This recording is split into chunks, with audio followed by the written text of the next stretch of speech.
Hey guys, today we're standing in the middle of a busy street corner, traffic lights flicking between red and green, voices blending into the hum of city noise, footsteps rushing past on cracked pavement.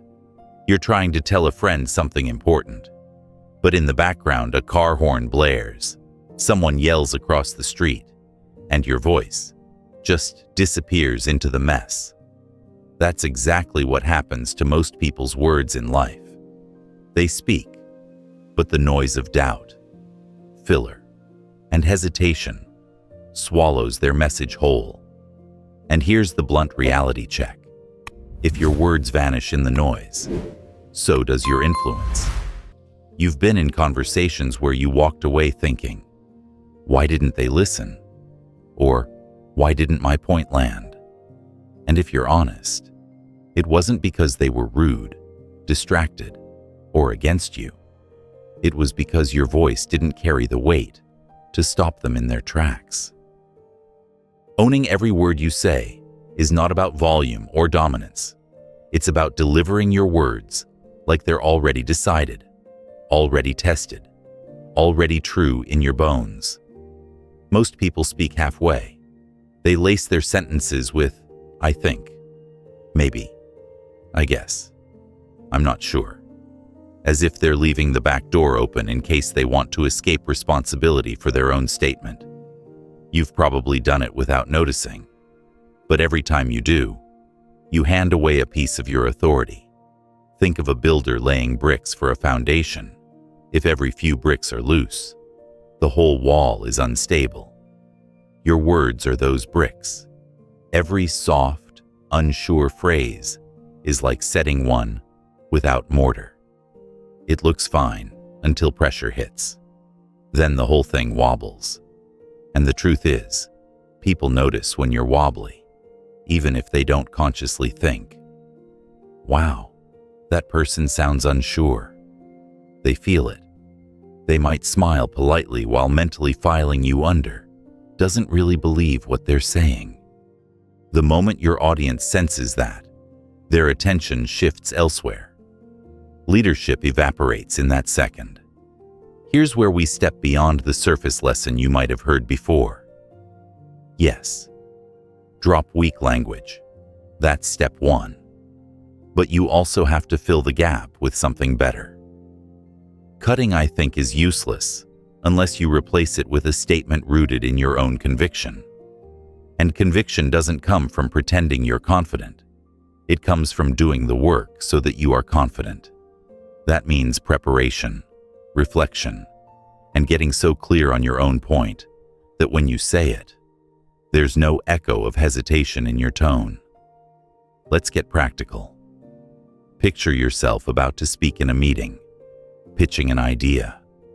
Before you open your mouth, run your point through a mental filter. Do I believe this fully? Have I stripped it down to its cleanest form? Can I stand behind this, even if someone pushes back hard? If you can't answer yes to all three, you're not ready to own that sentence.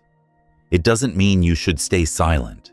It means you should reframe or rethink before delivering it. Leaders don't speak to fill space. They speak when they have something worth making space for. One of the biggest holes in how people learn communication is that nobody teaches them to physically own their words. Voice ownership is not just mental, it's physical. How you breathe, how your body is positioned, where your eyes are focused, it all either reinforces or undermines your message. I've seen people deliver brilliant statements with a voice that trails upward like a question, shoulders curled in, eyes darting for approval, and suddenly, their strong idea looks fragile. On the flip side, I've watched average points sound powerful because the person stood steady, breathed deeply, and let their voice settle before speaking. You can test this in private. Take a single sentence you believe, something simple, like, discipline creates freedom. Say it in a rushed, breathless tone while slouching. Now, Say the same sentence after inhaling, standing with your feet grounded, shoulders back, and letting the words drop from your chest instead of your throat. The second delivery feels heavier, doesn't it? That's the difference between speaking at people and speaking into them. Now, here's the part that most of your competitors in leadership communication training skip. Owning your words means being okay with the silence that follows them. Weak speakers rush to fill the space after a statement because they fear the pause will feel awkward. But that pause is exactly what makes your words land. When you let silence hang for a moment, you give people space to process, feel, and respond. Silence says, "I meant what I said, and I don't need to dress it up." If you constantly talk over your own point, you train people to treat your words like background noise. There's also a mental layer here. The way you talk to yourself when no one's listening bleeds into the way you talk when everyone is. If your inner voice is full of disclaimers, "I'm not ready. I'll probably fail." This might sound dumb. Don't be surprised when those habits leak into your outer voice. Owning your words starts long before you open your mouth. It begins with owning your thoughts. That's why athletes rehearse victory in their minds before the race. By the time they run, they've already won inside. Emotional congruence. You can have the right words, the right tone, and the right body language. But if the emotion behind them doesn't match, people will feel the disconnect. For example, saying, "This is important" in a flat, distracted tone doesn't convince anyone. But saying it with a slow, deliberate pace, eyes locked in, and a slight lean forward, now they feel the weight. I want you to try an exercise this week. Choose one conversation a day where you consciously commit to owning every word. That means no fillers, no hedges, no escape hatches. If you need to say "I don't know," say it without shrinking.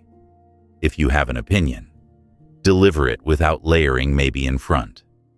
Pay attention to how people respond, not just with their words, but with their eyes, posture, and energy.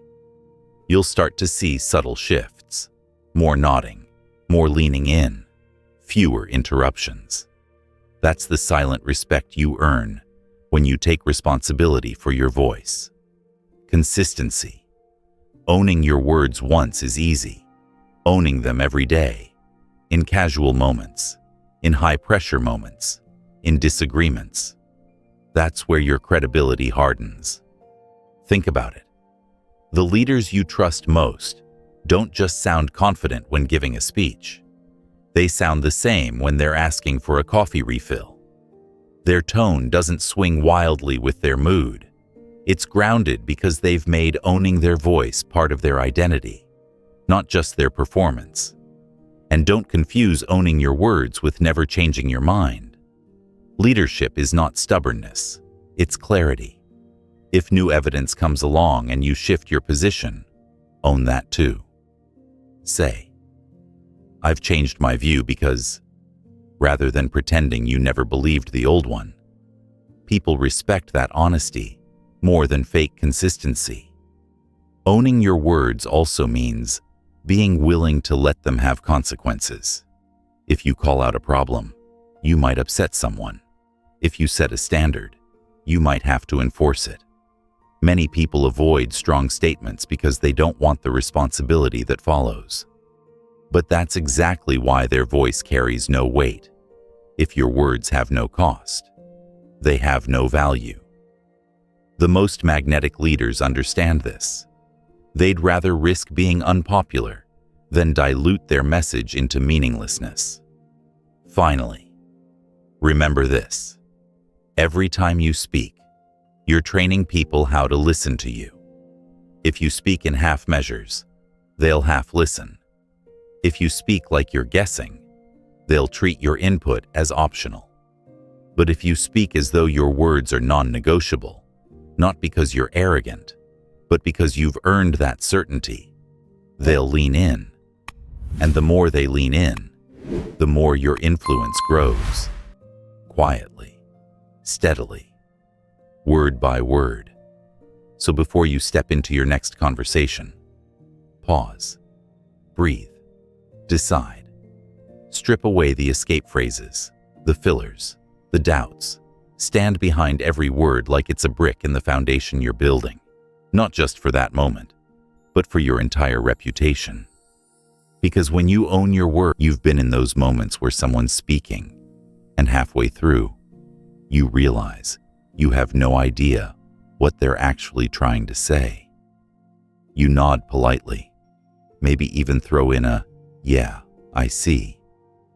But your brain is quietly drifting to something else. What you'll eat later, what's on your to-do list, anything but their point. That's the danger of unclear communication. The listener doesn't always interrupt you to ask for clarity. They just check out. And the second they check out, your influence is gone. Clarity isn't about dumbing things down. It's about removing the static so the signal gets through. Imagine you're tuning a radio and the station is buried in fuzz. Even if the music is great, you'll eventually turn the dial.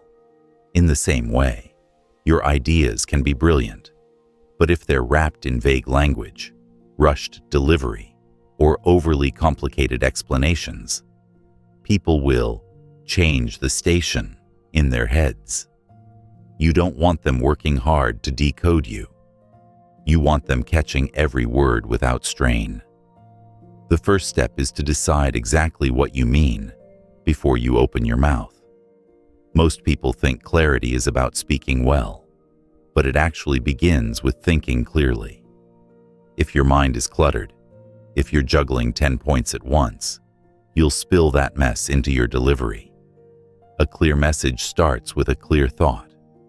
Before speaking, strip your point to its cleanest core. Ask yourself, if I had only one sentence to make this stick, what would it be? That becomes your anchor. Once you have your anchor, you can decide what, if anything, needs to be added.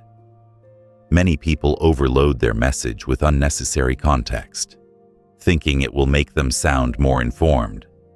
But too much detail can bury the point. Imagine giving someone a key, but wrapping it in layers of tape. They'll get tired of unwrapping before they even use it. Your job is to hand them the key, clean and ready to turn. Clarity also lives in the words you choose. There's a temptation to use big or technical words to sound impressive. That's a trap. If the listener has to mentally translate your vocabulary, they're not focusing on your idea. They're doing language math. A leader speaks in words the audience already understands, not to pander, but to connect. If you're explaining a strategy to your team, use terms they use daily. If you're giving a talk to a community group, use their language, not corporate jargon. Meeting people where they are is not lowering your standard. It's raising your ability to connect. And here's where you can make a huge shift.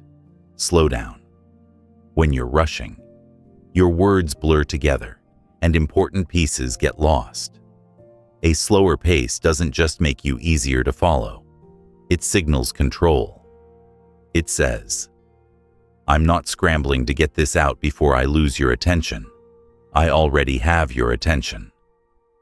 The pause between sentences gives people a moment to process, which means your ideas have a chance to settle. Some speakers fear that slowing down will make them sound boring. That only happens if your tone is flat. You can be slow and still be dynamic. Use inflection. Vary your rhythm. Let certain words land heavier. Think of your delivery like music. It's not all one speed or pitch. It moves. Clarity also depends on structure. If you're telling a story or explaining a process, give it a beginning, middle, and end. Humans are wired to follow narratives. even in simple explanations. For example, instead of dumping a pile of unrelated instructions on your team, frame it as, "Here's the situation. Here's what's getting in our way. Here's what we'll do next." The order creates a natural path for their minds to walk.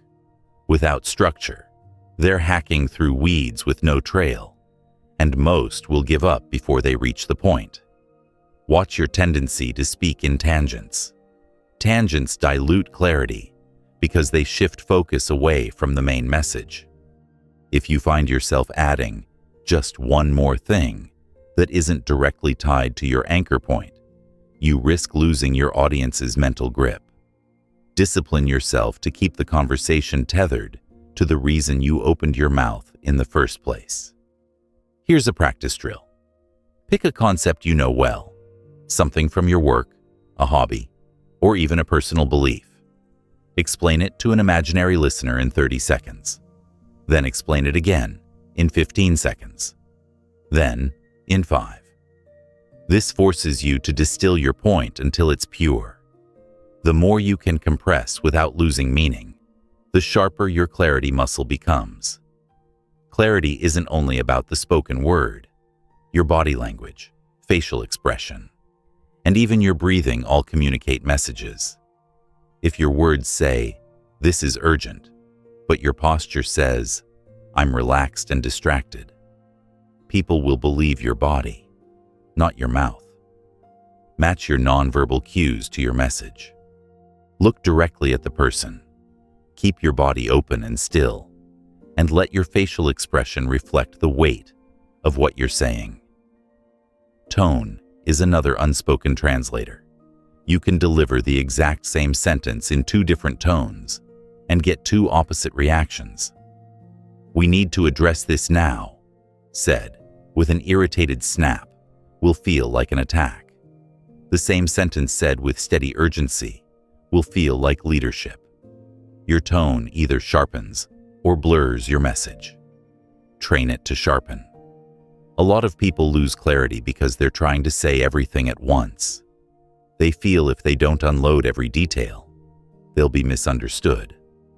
Ironically, the more you pile on, the more room you create for misunderstanding. It's better to deliver one solid brick of an idea than a wheelbarrow of loose gravel. Bricks can be built upon, gravel scatters, and clarity doesn't mean you never repeat yourself. It means when you repeat, it's intentional. Repetition can reinforce your message if you do it with purpose. Say the core point, give a short pause, then restate it in slightly different words. This locks it in without feeling like you're rambling. You'll also earn trust when you check for understanding without condescension. A simple, "Does that make sense?" or "Am I being clear?" shows that your goal is connection, not performance. But here's the key. If they say no, don't get defensive. Clarify. Adjust. Your audience's understanding is your responsibility. Think about leaders you've listened to, whether in person, in media, or on stage. The ones who stay with you aren't necessarily the ones with the most knowledge. They're the ones whose message you could repeat to someone else the next day. That's the test of clarity. Can your listener pass it on? If they can, your influence just doubled. So here's the shift to make right now. Before your next important conversation, take 2 minutes to strip away everything that doesn't serve your main point. Decide your anchor sentence, plan your structure, and choose simple, direct words. Slow down when you speak, watch your tone, and match your body to your message. Then deliver it like you already know it will land. Clarity doesn't make you sound less intelligent. It makes your intelligence accessible. And accessible ideas are the ones that move people. You can have the sharpest vision, but if it's clouded in your delivery, it won't guide anyone. When you make clarity your trademark, your words stop being. Pressure has a way of showing what's really inside you. You can prepare for days, know your subject front to back, have all the right words ready, and still watch them crumble if your tone betrays you. People don't just hear what you say, they hear how you say it. And when situations get tense, they're listening even closer. That's why controlling your tone under pressure is not a nice to have. It's the make or break skill for a leader who wants trust to hold when things heat up. Think back to a time when you were in a high-stakes conversation, a critical meeting, a conflict with a team member, a moment when bad news had to be delivered. How did your voice sound? Was it steady, or did it speed up? Did the pitch climb higher, the words come faster, the air in your lungs run short? These aren't just quirks. They're signals to your audience, telling them whether you're grounded or spiraling. Here's the truth. People equate steadiness of tone with steadiness of leadership. You can have the right plan, the perfect answer. But if you deliver it with a shaky voice or a rush of nervous energy, your credibility takes a hit. In moments of uncertainty, they want to borrow your calm. If you can't offer it, they'll look elsewhere. That calm starts before you even speak. You can't wrestle your tone into shape mid-sentence. It needs to be settled before the first word leaves your mouth. The fastest way to anchor it? Breathe. And not the shallow, chest-level breaths you take when you're anxious. I mean deep, slow, deliberate breaths that drop into your diaphragm. Inhale, pause, exhale. Feel your body slow down. This isn't just about oxygen. It's about telling your nervous system, we're in control. Once you're in that space, you can choose your tone instead of letting your emotions choose it for you. If frustration rises, don't let it push your volume higher. If excitement builds, don't let it make you rush. A leader's tone isn't dragged around by feelings. It carries the feelings where they need to go. This is where many people miss the mark. They think controlling tone means flattening it, removing all emotion. But flatness doesn't inspire trust. It drains it. The goal isn't to sound robotic, it's to sound intentional. Warmth should sound warm. Urgency should sound urgent. Seriousness should sound serious. The difference is that you decide how those emotions come through, rather than letting adrenaline run the show. Here's a practical drill you can do daily. Read a short paragraph from any book, 3 times, each with a different emotional intention. First, calm and measured. Second, energized and motivating. Third, firm and authoritative. Record yourself and listen back. Notice how your pitch, pace, and emphasis change, and more importantly, notice where they wobble. That's where your control needs work. Another key to controlling your tone under pressure is pace. Under stress, your body wants to rush. It's an instinct. Get the words out quickly, end the discomfort. But speed sends the wrong message. It tells people you're trying to escape the moment instead of owning it. Slowing down, even slightly, has the opposite effect. It communicates that you have nothing to fear from this conversation, that you can stay here as long as it takes. Watch the leaders you admire most during tense moments. They don't stumble over their words.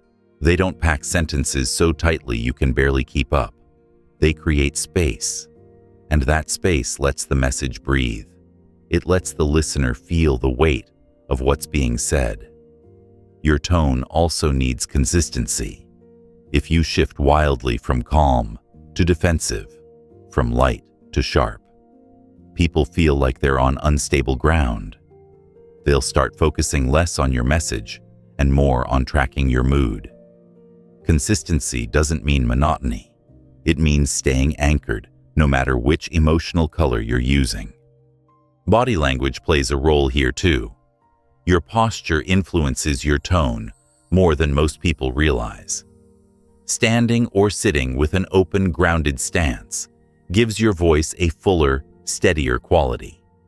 Slouching or shifting nervously compresses your breath and tightens your throat, which makes your tone thinner and less controlled. And here's something subtle but powerful. Where you focus your eyes affects your tone. Looking down or darting your gaze makes your voice sound less certain. Holding steady eye contact, or at least keeping your gaze level, supports a tone of confidence, even over the phone, where no one sees you. Keeping your head up changes the resonance of your voice. One of the toughest tests of tone control is when you're challenged directly. Someone interrupts, questions your decision, or throws in a snide remark. Your instinct might be to match their energy. If they're sharp, you get sharper. But that's exactly when you need to resist. Matching volatility only multiplies it. Instead, keep your tone even. This doesn't mean being passive. It means refusing to let someone else set the emotional terms of the exchange.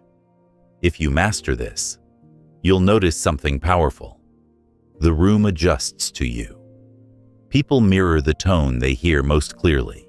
If yours is steady, theirs will begin to settle. If yours is rushed or spiked, they'll pick up that energy instead. In other words, tone control isn't just about protecting your own credibility. It's about leading the emotional climate of the group. You can practice for pressure before it arrives.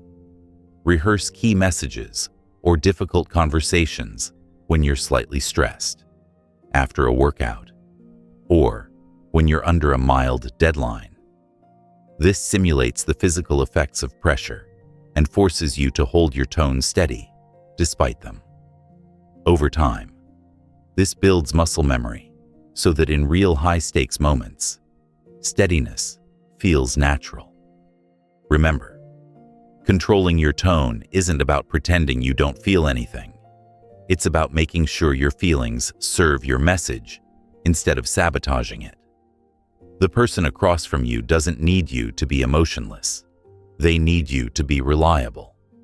They need to know that whether you're delivering good news, bad news, or a tough truth, they'll get the same grounded leader every time. When you reach that point, something shifts.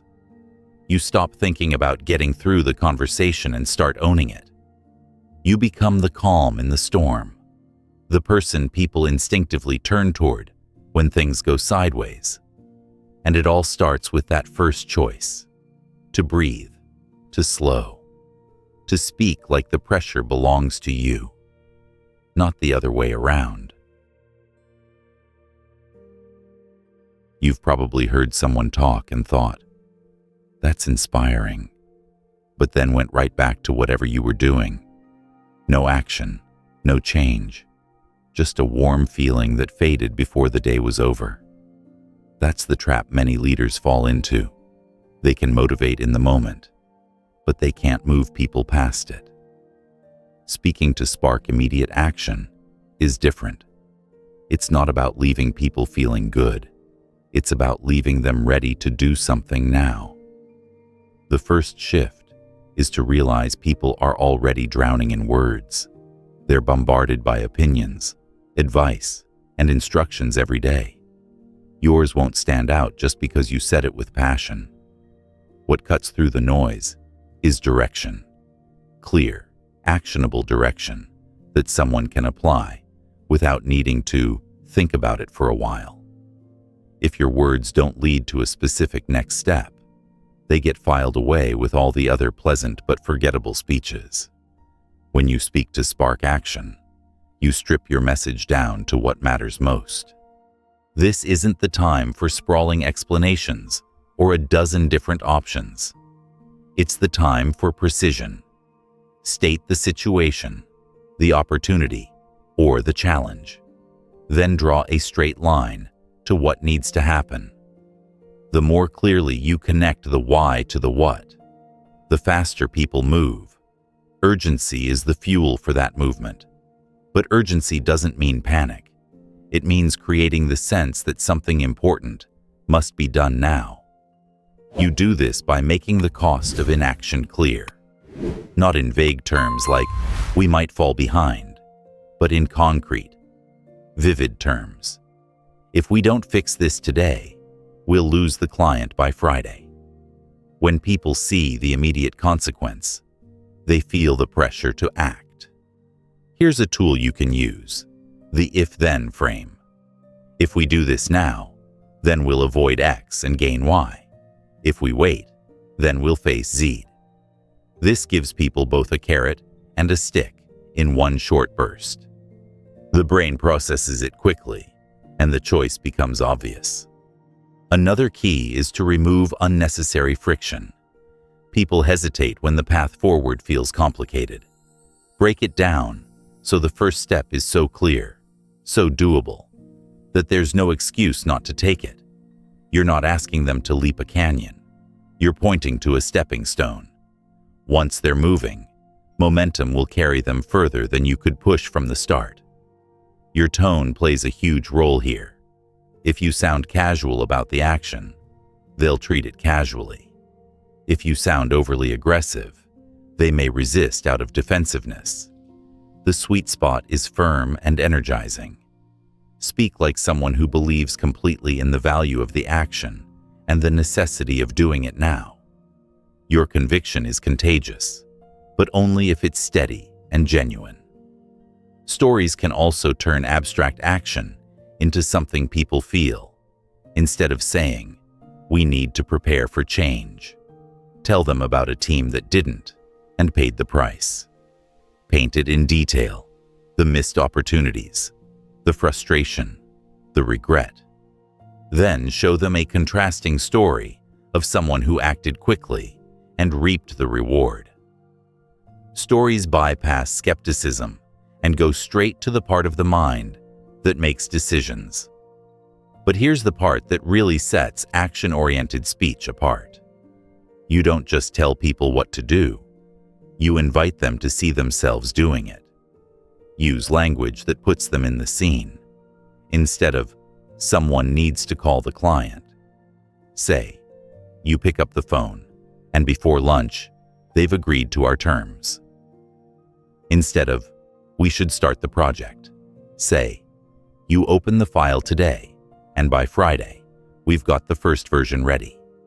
This makes the action feel immediate and personal. It's also important to remove escape hatches from your language. When you say things like, "Maybe we could," or "we might want to," you give people permission to delay. If action matters, make it sound non-negotiable. That doesn't mean barking orders. It means speaking in a way that frames the action as the natural next step, not an optional one. A good test for yourself is this. After you've spoken, can someone repeat back the exact step you want them to take without adding or removing anything? If they can't, you weren't clear enough. Follow-through is another part of this equation. People are more likely to take action if they believe you'll check back. This isn't about micromanaging. It's about showing that you take the action seriously enough to track it. When you end your message with, "I'll call you tomorrow to see where we're at," you add weight. The listener knows this isn't just talk. It's the start of movement you're invested in.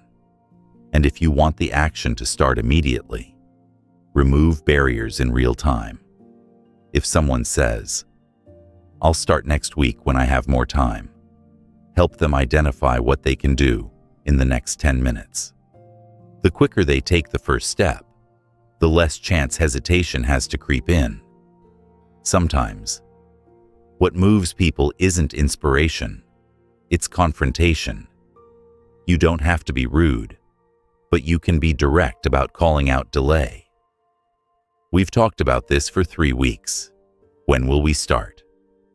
That moment of discomfort often pushes people past the sticking point. To speak in a way that sparks action, you have to be okay with some people feeling uncomfortable. Comfort keeps people still. A touch of discomfort gets them moving. The balance is in making sure that discomfort points towards something better, not just pressure for its own sake. One last thing. Don't overload your call to action with too many steps. Give people one clear direction. Let them complete it. Then build on that momentum. It's better to have them take one step today than stall under the weight of 10 they never start. When you speak with clarity, urgency, and a simple next step, something changes in the room. People shift in their seats. They start nodding, making notes, glancing at each other. That's the signal. They're already picturing themselves acting. And if you've done your job right, they won't just. Respect isn't something you ask for with your words. It's something your words earn for you. And the way they earn it isn't by being flashy, complex, or packed with fancy vocabulary. Respect comes when people hear your voice and think, this person knows what they're talking about, and they mean it. Words that command respect carry weight, and that weight comes from precision, conviction, and the way you've built your message long before it's spoken. The first shift is to understand that respect and likability aren't the same. Trying to be liked will tempt you to soften everything you say, pad it with unnecessary apologies, or bend your language to avoid ruffling feathers. That's not leadership. It's verbal self-protection. If you want your words to command respect, you must be willing to speak them without filtering out all the edges that make them strong. Weak words drain authority. Every I think, sort of, maybe, or just you throw in is like a slow leak in a tire. On its own, it seems harmless, but over time, your presence deflates. Strong words, on the other hand, make a clear decision and stand behind it. They don't hide behind probability or possibility unless the truth genuinely calls for it. But here's the nuance. Strong words are not the same as aggressive words. Aggression is about overpowering. Strength is about standing firm. If you bark orders, you might get compliance. But compliance isn't respect. Respect comes when people believe your words are backed by thought, experience, and consistency. Start by tightening your language. Imagine you're a sculptor, chipping away everything that doesn't belong. If your sentence works without a word, cut it. If your point is clear without an extra phrase, remove it. Strong speech is efficient. It doesn't wander or double back. It gets to the point and stays there. Strong words are also specific. Saying, "We need to do better," is vague. Saying, "We need to reduce response time by 30% this month," is strong. Specificity shows you've done the work to define what matters, and that makes people take you seriously. Your choice of verbs matters too. Passive language sounds weak because it shifts responsibility away from the subject. Mistakes were made lets everyone off the hook. We made mistakes takes ownership, and ownership is respected. The same goes for action verbs. We will decide carries more force than we will think about. This applies to praise as well. If you want to give credit in a way that builds your authority, be specific. Good job is polite. The way you handled that client call kept the account secure is precise. And precision in recognition makes people listen more closely when you speak in the future. Strong words are also grounded in truth. If you exaggerate to make a point, you might get attention, but you'll lose respect when the facts come out. The most respected leaders don't need to stretch reality to make it compelling. They can make the truth itself land with impact. And remember, your delivery can undermine even the strongest words. If your tone wavers, if your pitch rises at the end of statements like you're asking a question, Your words lose their edge. Speak declaratively. End sentences with a drop in tone, not a rise. Let the final word sit without rushing to the next thought. Here's a practice to sharpen this skill. Take a paragraph you've written or spoken recently and strip it down by half. Keep only the essential words that carry the meaning. Read it aloud, focusing on landing the last word of each sentence with firmness. This builds a habit of precision and finality in your delivery. Respect also grows when your words match your actions. If you promise something and don't follow through, no amount of verbal strength will save your credibility. People listen differently to those who've proven they live what they say. That's why every strong statement you make should be one you're prepared to stand behind with action. Another layer is timing. Words that command respect often come at the right moment. Not too soon, not too late. If you weigh in too quickly, you might sound reactive. If you wait too long, you risk irrelevance. The leader who can read the room and speak exactly when the moment calls for it holds an advantage. This is why silence can be a partner to strong speech. When you pause before responding, you signal that you're choosing your words. That pause makes people listen more closely because they sense what's coming is deliberate. Then, when you deliver a concise, clear statement, the contrast between silence and sound amplifies your authority. Also, avoid over-explaining. When you've made your point clearly, trust it to stand. Adding layers of justification can make you sound defensive, as if you're not confident in your own position. Strong words are like an anchor. They don't need you to keep checking if they're still holding. In conversations where respect is already fragile, maybe with someone who doubts you, don't try to overpower their skepticism with volume. Instead, use clarity, brevity, and consistency. Each well-placed, unwavering statement is like a brick in a wall. Over time, even those who resist will have to admit the structure you've built is solid. Ultimately, commanding respect with your words is about more than technique. It's about the mindset you bring into every exchange. If you see your words as disposable, they'll sound disposable. If you see them as tools to shape outcomes and set standards, you'll treat them with the care and weight they deserve, and so will everyone else. When you speak with precision, truth, and conviction, you stop competing for attention.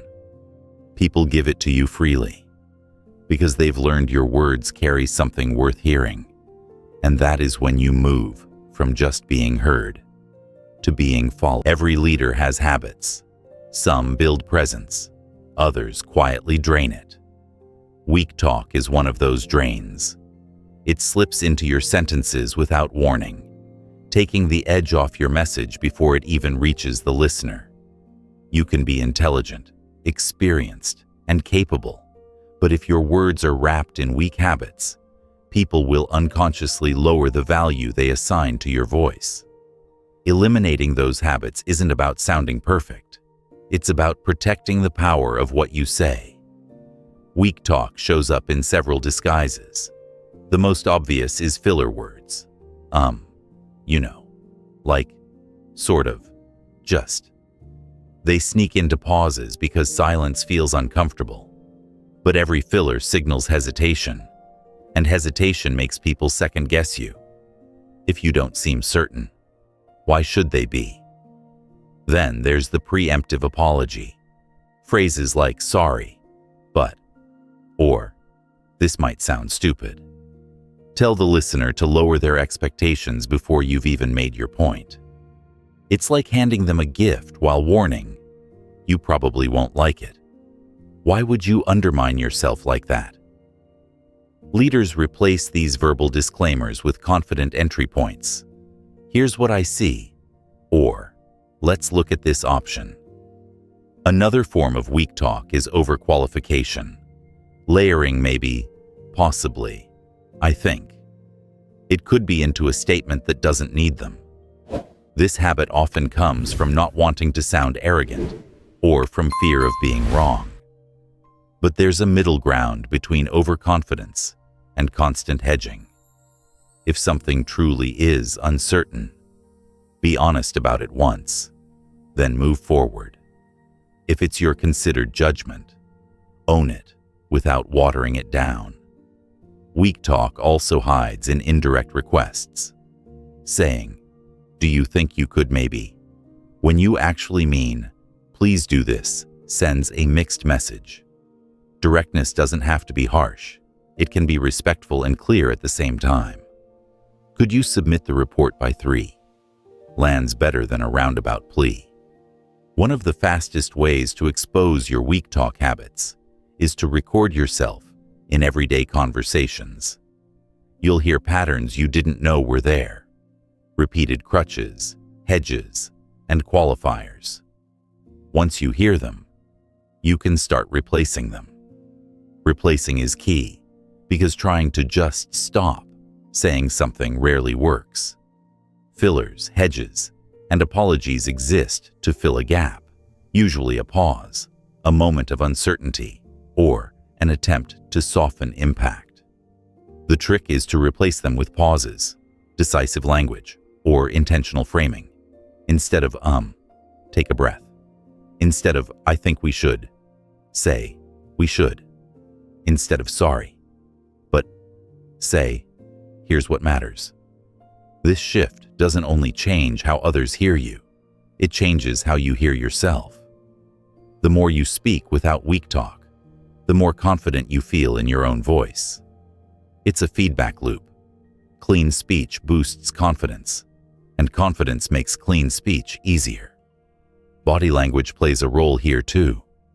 Weak talk often comes with physical cues: shrugging while speaking, looking down, fidgeting, or trailing off. These cues tell the audience you're not fully committed to your words. Standing tall, facing the person directly, and holding your tone steady reinforces the strength of your language. Timing matters as well. Rushing to fill every gap creates more room for weak talk to creep in. When you slow down, you give yourself time to choose words that land well. This doesn't mean dragging your sentences out. It means controlling your pace so your language feels deliberate. In high-pressure moments, weak talk can spike.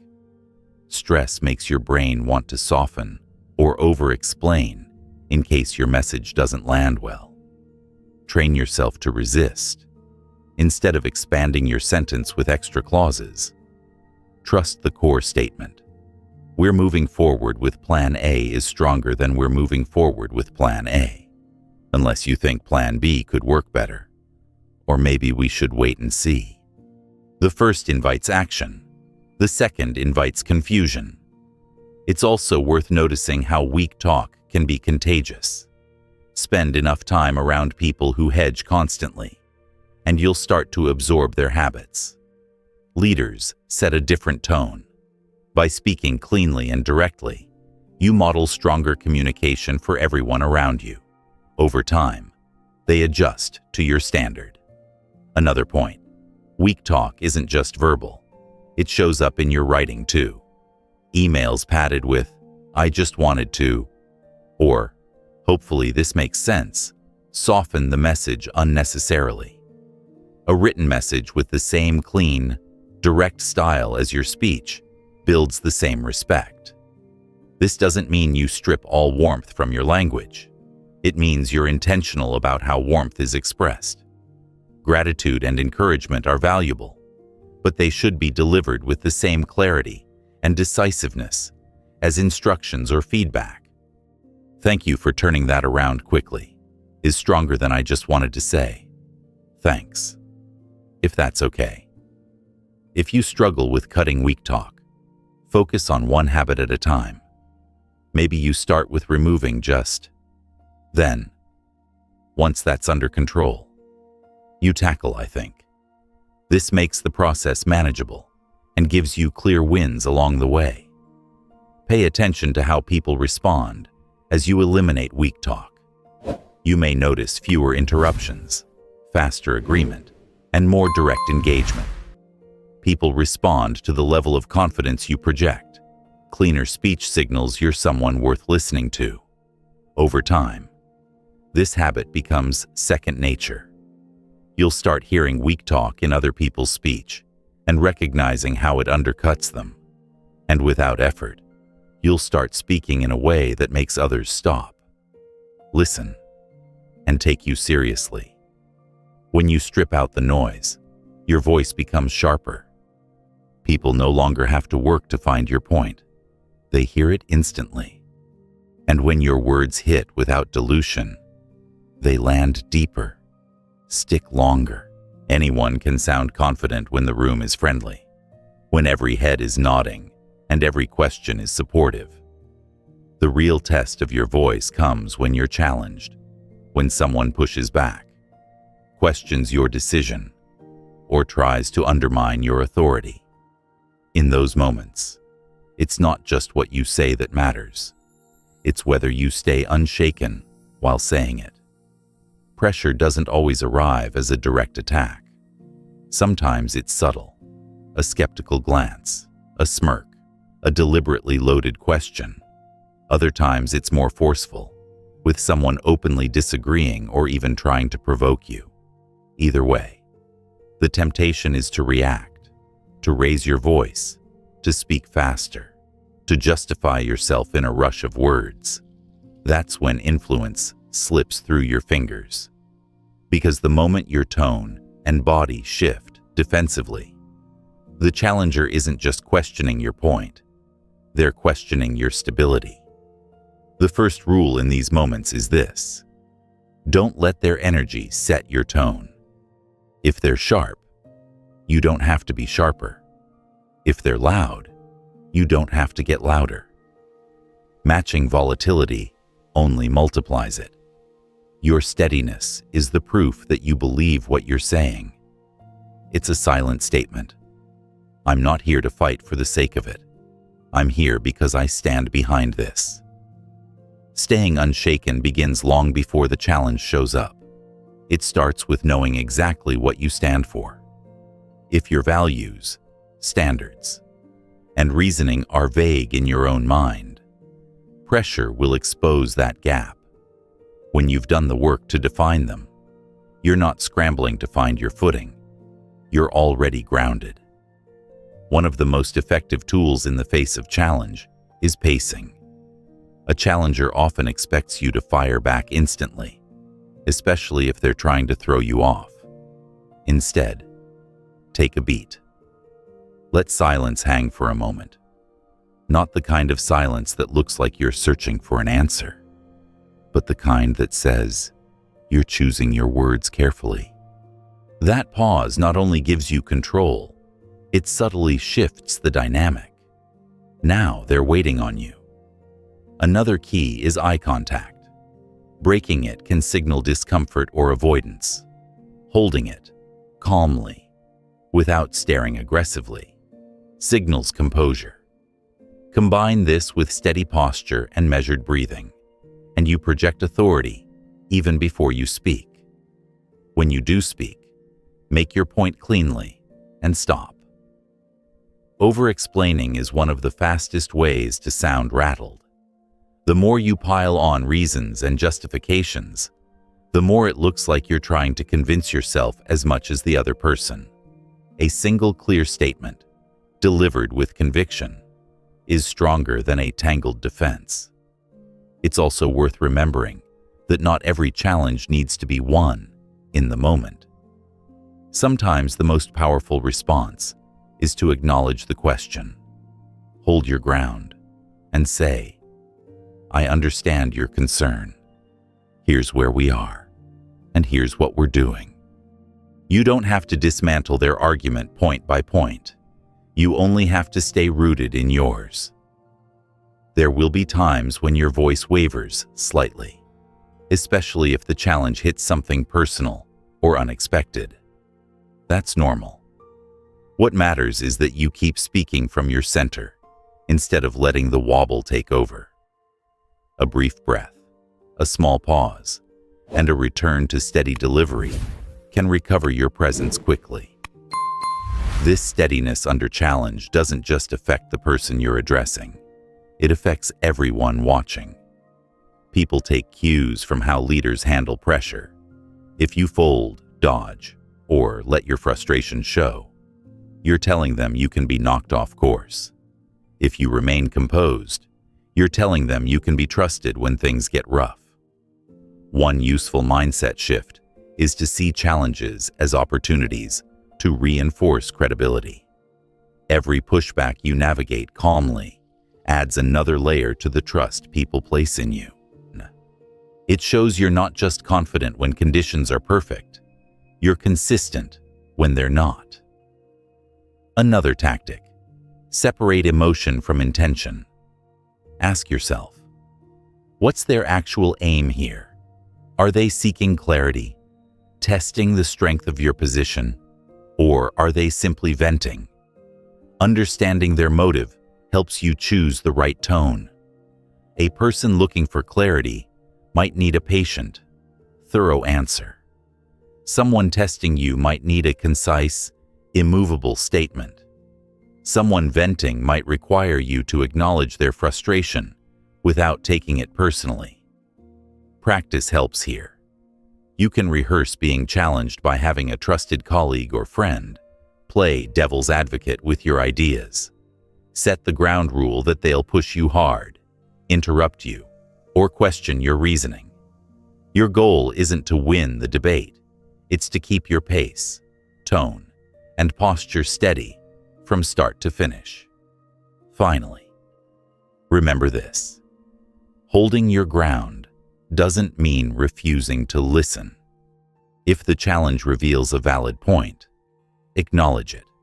Respect grows when you can say, "That's a fair observation. I'll consider it." The key is that even in agreement, you maintain your composure and clarity. When you stay unshaken in the face of challenge, you're doing more than defending a point. You're demonstrating the kind of presence people want to follow. You're showing that you can handle turbulence without losing direction. And in leadership, there's a moment in almost every conversation where you've already made your point. But you keep talking. You add another example, another angle, another "just to be clear" sentence. You think you're strengthening your message, but what you're really doing is diluting it.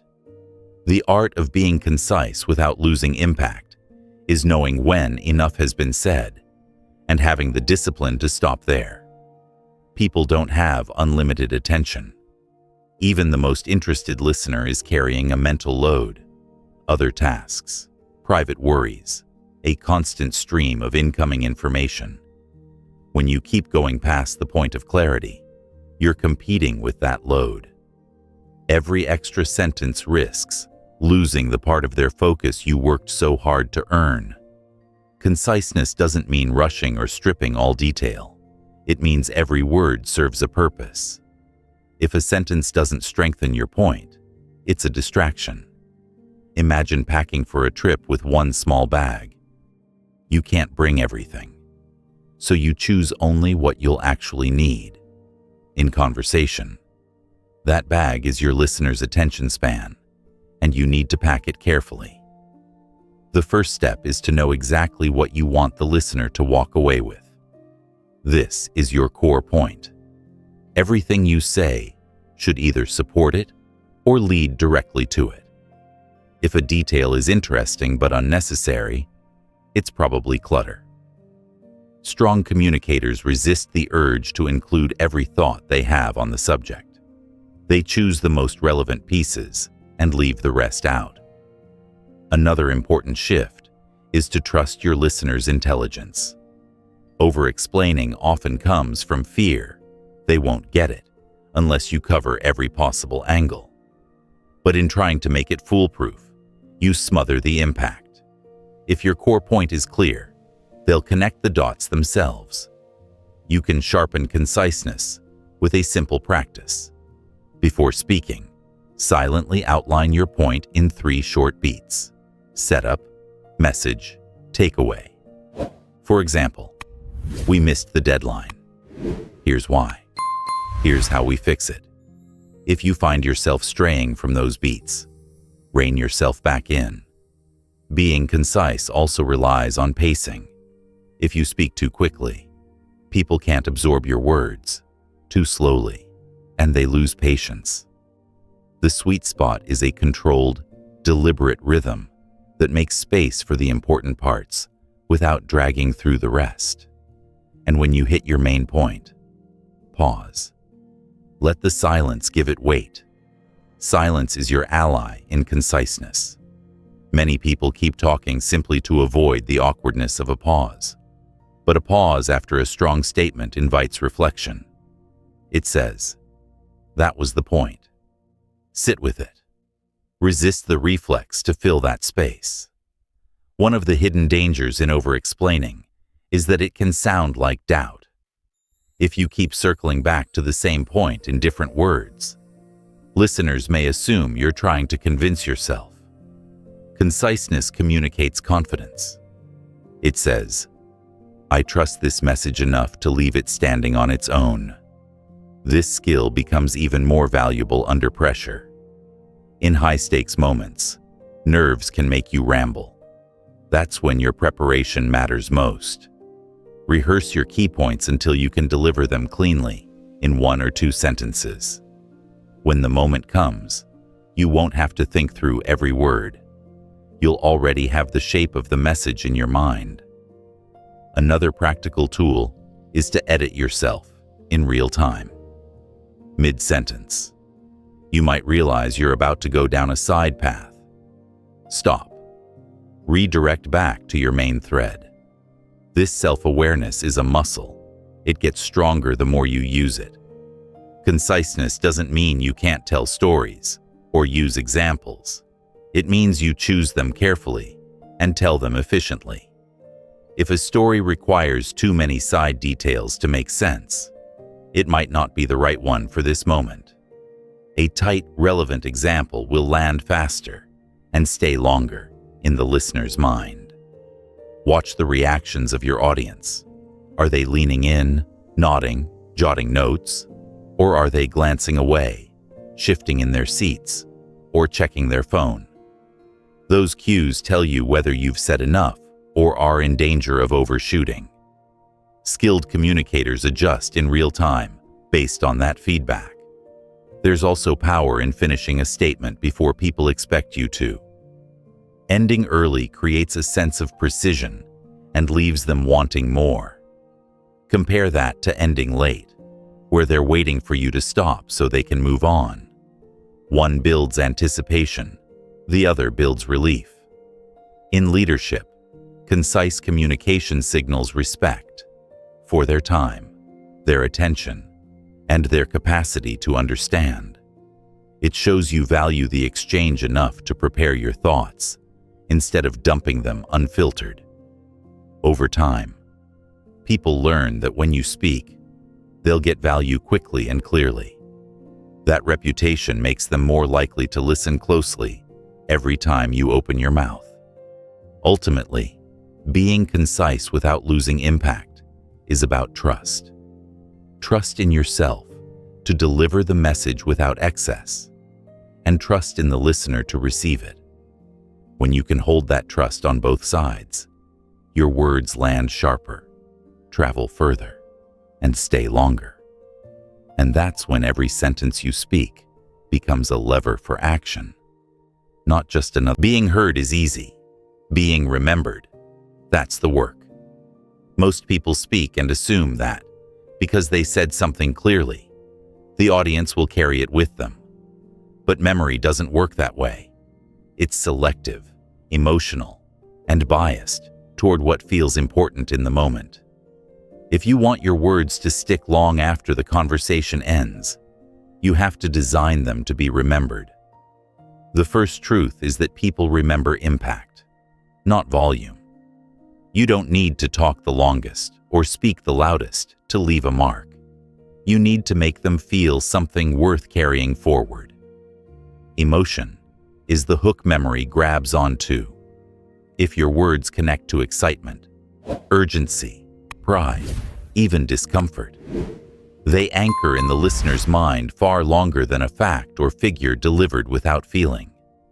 To do that, you have to know the emotional core of your message. Ask yourself, if they remember one feeling from this, what should it be? Then shape your language, your tone, and your pacing to deliver that feeling. If you want urgency, tighten your sentences and keep your pace brisk. If you want reassurance, slow down, lower your tone, and let pauses soften the moment. Another way to create memorability is through imagery. The human brain holds pictures more easily than abstract concepts. Saying, "We're facing a big challenge," is fine, but saying, "We're climbing a steep mountain and the air's getting thin," creates a mental image they can't unsee.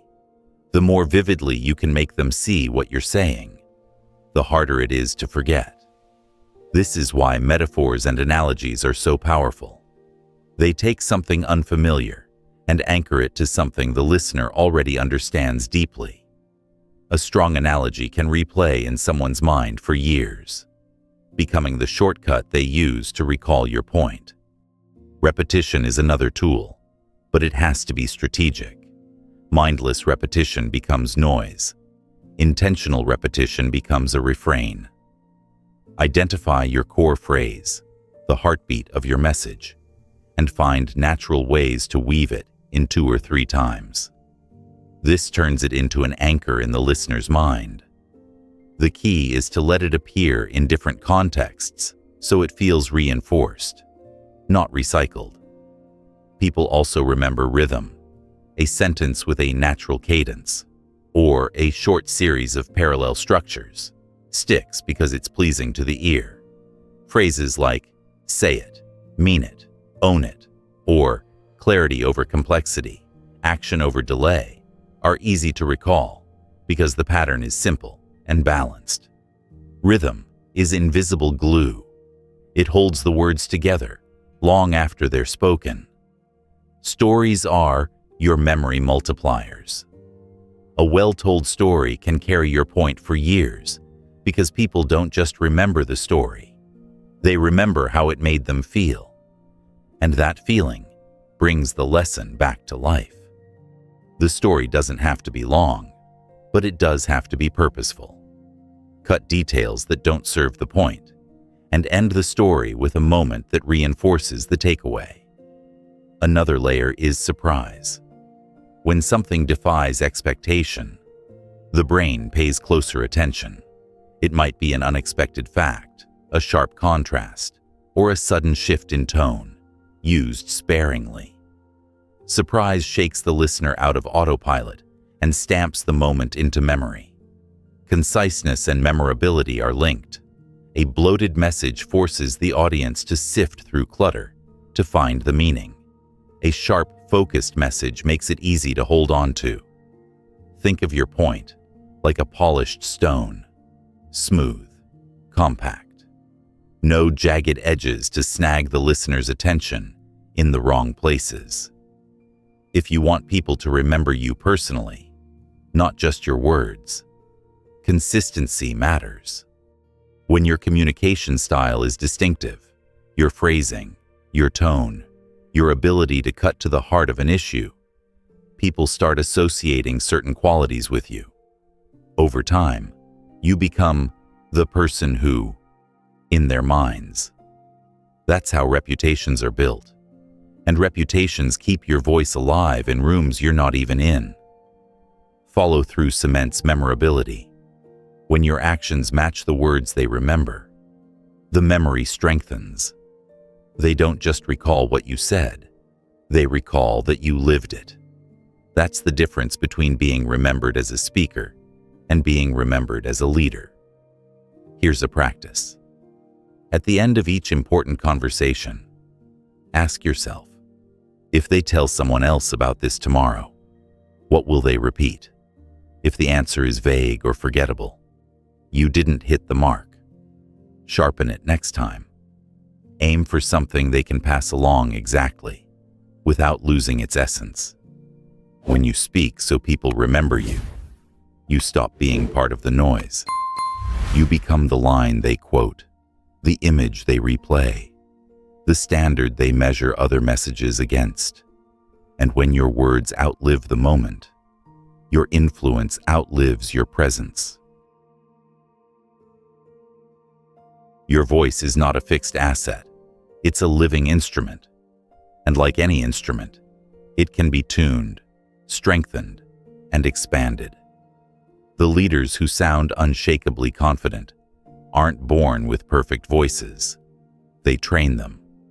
They put in the same kind of consistent, deliberate work that an athlete puts into their body or a musician puts into their craft. The difference is, most people never think of their voice as something they can and should train. The first shift is to see your voice as a muscle. Muscles grow through use, resistance, and recovery.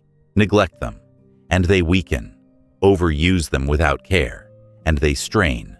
Train them correctly, and they gain power, endurance, and range. That's exactly how your voice works. Training starts with awareness. How does your voice sound right now? Is it steady, or does it waver under stress? Is it clear, or does it trail off at the end of sentences? Do you rush when you're nervous? Record yourself in different situations, speaking to a group, having a one-on-one, delivering bad news. Listen without judgment, as if you were a coach assessing an athlete. You can't improve what you don't measure. Once you know your baseline, you can target specific improvements. Breath control is foundational. Without strong breath support, your voice loses stability, your volume drops, and your tone can tighten. Practice breathing from your diaphragm, the muscle beneath your lungs, so you can project without strain. A simple drill. Inhale deeply through your nose, expanding your abdomen. Then speak a full sentence on that breath, without letting your chest collapse. Posture is another critical factor. Slouching compresses your lungs and throat, limiting airflow and resonance. Standing tall with shoulders relaxed opens your airways and instantly improves tone. Think of your body as the frame of an instrument. If it's collapsed, the sound suffers. Pacing and articulation come next. Many people speed up under pressure, chopping their words together. This makes your voice sound less controlled and harder to follow. Practice reading aloud slowly, exaggerating the clarity of each word. Then gradually increase your speed while keeping that clarity. This builds muscle memory. So even in high-pressure moments, your speech stays crisp. Volume and projection are separate, but linked. Volume is how loud you are. Projection is how far your voice carries without shouting. Shouting strains the voice. Projection uses breath and resonance to send it forward. A good exercise. Speak as if you're addressing someone at the far end of the room, but keep your throat relaxed. You'll feel the sound vibrating in your chest and head, rather than scratching your throat. Tone is your emotional fingerprint. A flat tone drains energy. A tone with controlled variation keeps attention. Record yourself saying the same sentence with different emotional intentions. Urgent, reassuring, authoritative. And notice how your pitch, pace, and volume shift. This awareness lets you match your tone to your message with precision. Endurance matters too. If your voice tires quickly, it's a sign you're using it inefficiently. Hydration, breath support, and proper warm-ups extend your stamina. Professional speakers often hum, lip trill, or do gentle vocal slides before talking for long periods. These warm-ups relax the vocal cords and improve flexibility. But training your voice isn't just about mechanics. It's also about mindset. A physically strong voice can still sound weak if the person speaking doubts themselves. Part of voice training is training your inner state. Before high-stakes moments, anchor yourself with a phrase or image that puts you in a decisive frame of mind. When your thoughts are steady, your voice follows. Consistency is where most people fail. They practice when a big presentation is coming, then stop. A strong voice is the result of daily habits, not occasional bursts. 5 minutes of drills every morning, breathing, articulation, projection, will change your baseline more than an hour of practice once a month. Also, remember your environment shapes your habits. If you spend most of your time speaking in soft, informal tones, you may need to consciously shift into a stronger register for leadership moments. That shift becomes easier the more often you practice it. Your voice will evolve with training, but it will also adapt to you. Over time, you'll find your natural leadership tone, not an imitation of someone else's, but the strongest, clearest version of your own. That authenticity is what makes trained voices magnetic. People don't just hear them, they trust them. When you treat your voice like a muscle, you give yourself a lifelong tool for influence. You're no longer at the mercy of nerves, fatigue, or environment. You can step into any room, quiet or noisy, friendly or hostile, and know your voice will carry, command, and connect. And that level of control, a true leadership voice, isn't something you switch on for the boardroom and off when you're talking to a friend. It's not a performance. It's an integrated part of who you are. The leaders who keep influence wherever they go understand that their voice is a reflection of their identity, not just a situational tool. That's why they sound grounded and consistent, whether they're addressing a crowd, speaking to a client, or chatting with a teammate over coffee. The danger of being situational with your voice is that it creates cracks in perception. If you sound commanding and clear in one setting, but hesitant or sloppy in another, people pick up on the inconsistency. It sends a subtle message. Your leadership might be an act, not a constant. Influence is built on trust, and trust depends on predictability. Maintaining your leadership voice across different environments begins with self-awareness. You need to know how you sound when you're relaxed, when you're formal, when you're under pressure, and when you're off-duty. Record yourself in each of these modes. Then listen for patterns. Do you drop your volume in casual settings? Do you add filler words when you're comfortable? Does your tone get sharper in high-stakes conversations? Recognizing these shifts is the first step to controlling them. Once you're aware of your tendencies, you can adjust without losing authenticity. This doesn't mean using the exact same tone in every situation. Leadership voice is adaptable. It flexes for context, but the underlying qualities stay the same: clarity, confidence, and presence. You can speak warmly to a friend while still being articulate. You can be diplomatic in a tense meeting while still sounding decisive. Adaptation is especially important when moving between audiences. The language and pacing you use with your team might not land the same way with senior stakeholders or clients. Reading the room is essential. Notice their energy, their formality, their expectations, then adjust without surrendering your core voice. This balance keeps you relatable while still holding authority. Cultural awareness plays a role here too. What's seen as confident in one environment might be seen as aggressive in another. If you lead across diverse teams or work internationally, Study the communication norms of the people you're addressing. The goal is to meet them where they are, without diluting your leadership presence.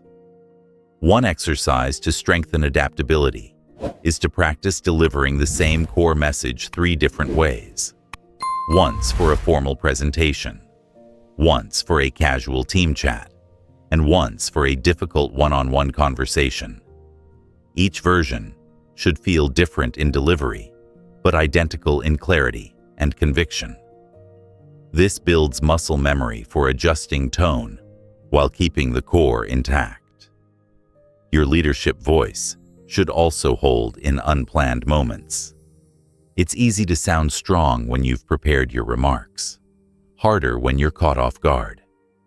Training for this means deliberately putting yourself in situations where you have to respond in real time.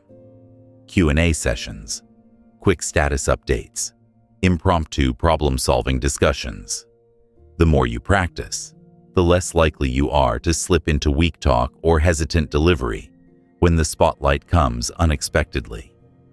Another overlooked factor is consistency in writing. In the digital age, your leadership voice isn't just heard, it's read. Emails, messages, and posts all carry tone. A vague, overly casual written style can undercut the authority of your spoken voice. Aim for the same clarity, precision, and confidence in your written communication as you have in person. Environment can influence your voice too. You might unconsciously soften your tone in a quiet room or push too hard in a noisy one. Being aware of this helps you adjust without losing your natural rhythm. Leaders control their voice instead of letting the setting control them. Finally, remember that consistency doesn't mean rigidity. The point is not to become a robot with one leadership mode, but to ensure that no matter the setting, people recognize the same steadiness, the same authenticity, the same ability to command attention. When you own your voice everywhere you go, people don't have to wonder which version of you they'll get. They know, and that certainty builds trust faster than any title or resume ever could. When your leadership voice is part of you, not just something you put on, you carry influence into every interaction. You become the person people turn to in meetings, in hallways, over lunch, because they know you'll bring the same presence every time. That's the moment you stop managing impressions and start leading naturally. Most people think leadership is about what you say. Fewer realize that what you don't say can be just as powerful. Silence, when used intentionally, is one of the most underutilized tools in communication. It creates space for your words to land. It draws people in, and it signals control. Leaders who understand silence don't fear it. They wield it. Silence works because it breaks expectation. In everyday conversation, we're conditioned to fill every gap. When someone stops speaking, the instinct is to jump in. But if you hold the pause, you shift the rhythm. People start leaning forward, waiting for your next word. That anticipation makes your message feel heavier, more deliberate. There are different types of silence. There's the pause before you speak, which commands attention. There's the pause after a key statement, which lets it echo in the listener's mind.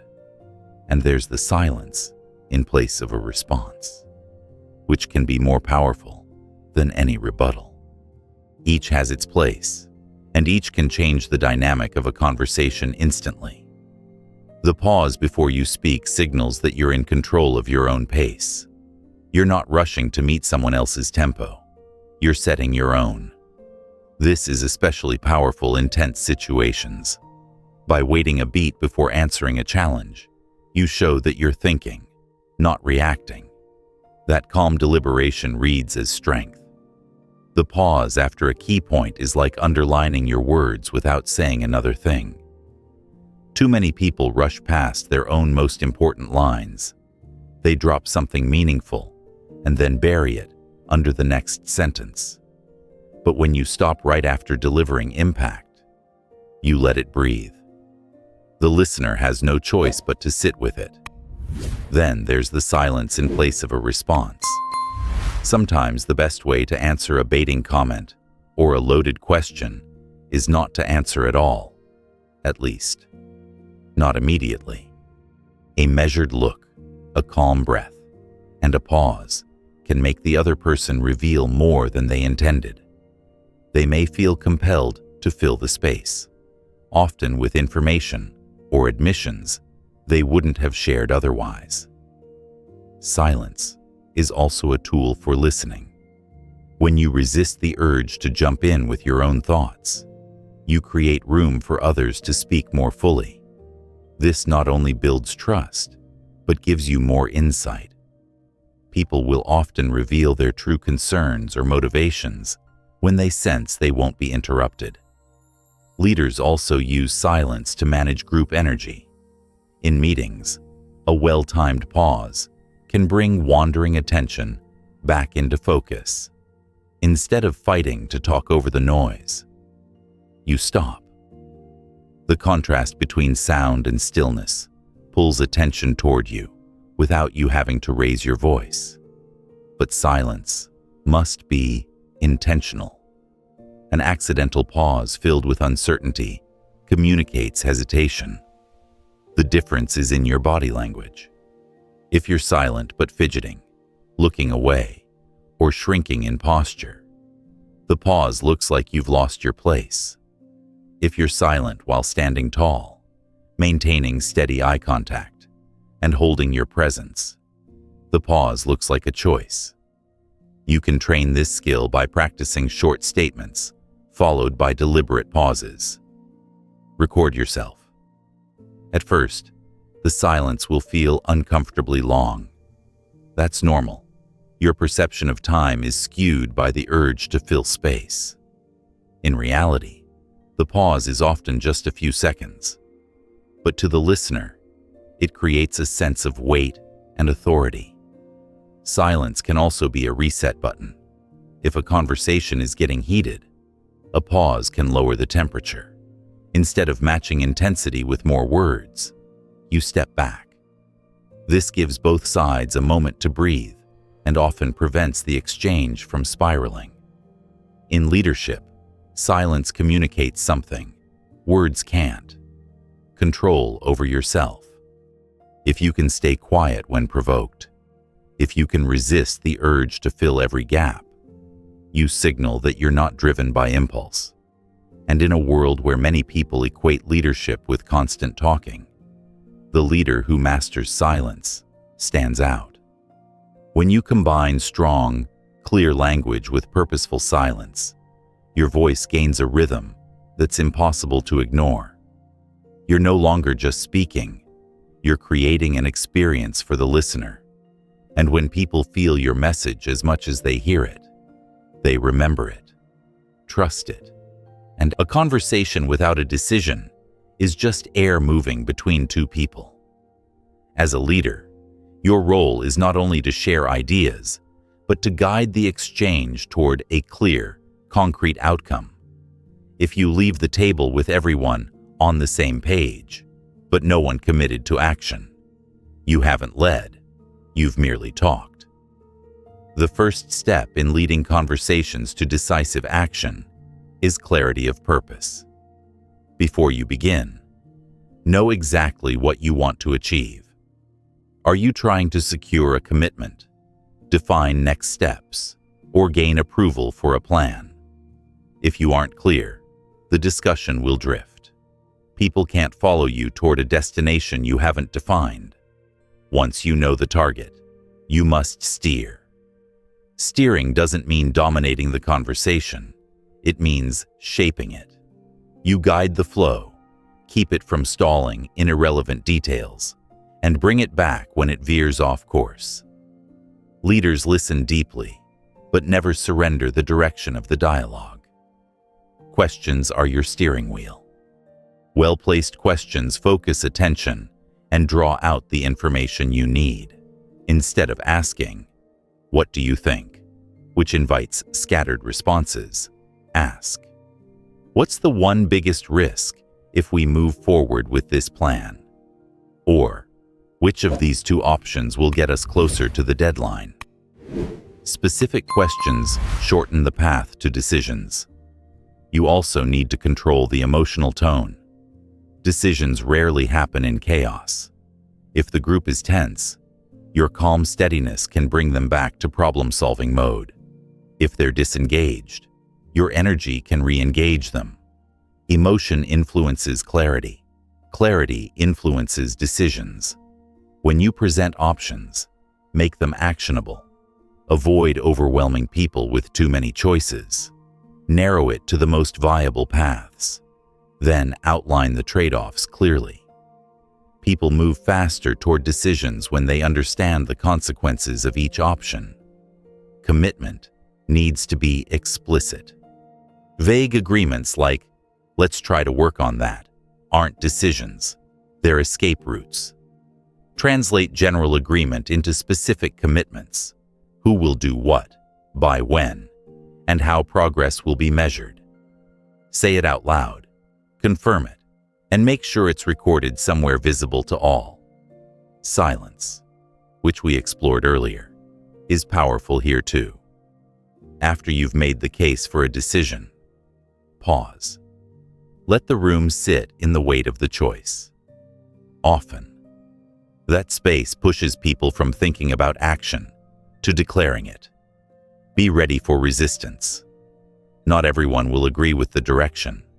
That's normal. The goal is not unanimous comfort, it's forward movement. Acknowledge valid concerns. Incorporate what's useful, but don't let disagreement stall the outcome. Leaders decide, and then they move. Follow-through is the final and most critical step. A conversation that ends with commitments, but no follow-up, is wasted. After the decision, ensure there's a system to track progress and hold people accountable. When people see that decisions lead to real action and that those actions are noticed, they take future commitments more seriously. Over time, when you consistently lead conversations to action, people begin to associate your presence with progress. Meetings you run end with clear outcomes. Discussions you're part of produce movement instead of looping endlessly. That's when you stop being seen as someone who participates and start being seen as someone who drives. A leader's voice is not measured by how much they speak, but by how often their words move things forward. When you master this, your influence extends beyond the conversation itself, because the results keep speaking long after the talking stops. If you've made it this far, you've done more than just listen. You've invested in building the voice of a leader. This isn't a quick fix or a single moment of inspiration. It's a practice, a discipline, something you carry into every interaction until it becomes second nature. Along the way, you've learned to own every word, to strip away the weak talk, to hold steady under pressure, and to speak with a clarity people can feel. You've discovered how to use pace, tone, and silence to shape the way others receive your message. You've learned that memorability isn't an accident. It's the result of deliberate choices in language, imagery, and delivery. And you've seen that your voice isn't just about sound. It's about presence, about being the same steady, trustworthy communicator in every room, every setting, every moment that matters, about turning conversations into commitments and commitments into action. None of these skills are beyond you. They aren't reserved for a chosen few. They're built through daily awareness, consistent training, and the willingness to push yourself out of your comfort zone. Every conversation you have from this point forward is an opportunity to reinforce these habits. So don't wait for the perfect moment to start using them. There's no need to rehearse forever before stepping up. You already have the tools. You've been building them with every section, every insight. Now it's about applying them until they are part of you. Because when your voice is strong, clear, and anchored in who you are, people don't just hear you, they follow you. And that's the mark of a true leader.